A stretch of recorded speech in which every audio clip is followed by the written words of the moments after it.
Apat na barko ng China ang namataan ng Philippine Coast Guard habang nagpapatrolya malapit sa Baho de Masinloc.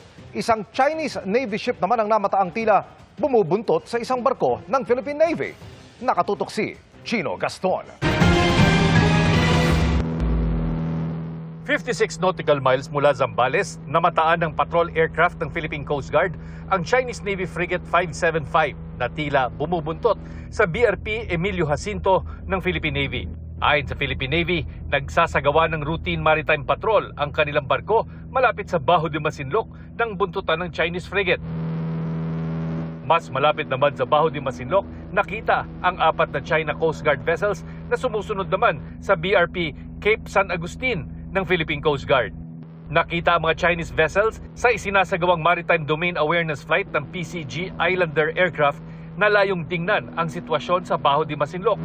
Noong nakaraang linggo ay nilagyan ng Chinese ng boya sa loob ng lagoon at isa naman sa labas ng bahura.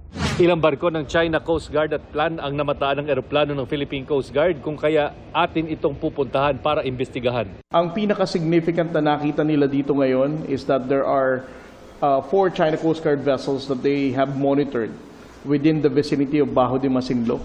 And there is also PLA Navy warship, but it's quite distant. Ilang beses nag-radio challenge ang Chinese Navy ship na sinagot naman ng PCG aircraft.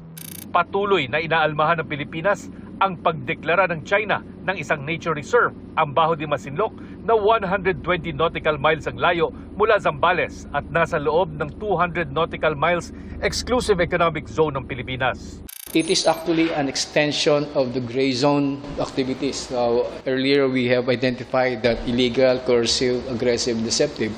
But with the establishment of this nature reserve, basically it's already an extension also. No? It is a civilian environmental action to expand influence without open conflict. Ayon sa PCG, normal daw ang dami ng mga Chinese vessels sa West Philippine Sea sa ngayon at napapansing dumarami lang tuwing nagsasagawa ng kadiwa ng bagong bayaning mangingisda missions sa Baho de Masinloc para hatiran ng supply at krudo ang mga mangingisda roon. Para sa GMA Integrated News, Chino Gaston, nakatutok, 24 oras.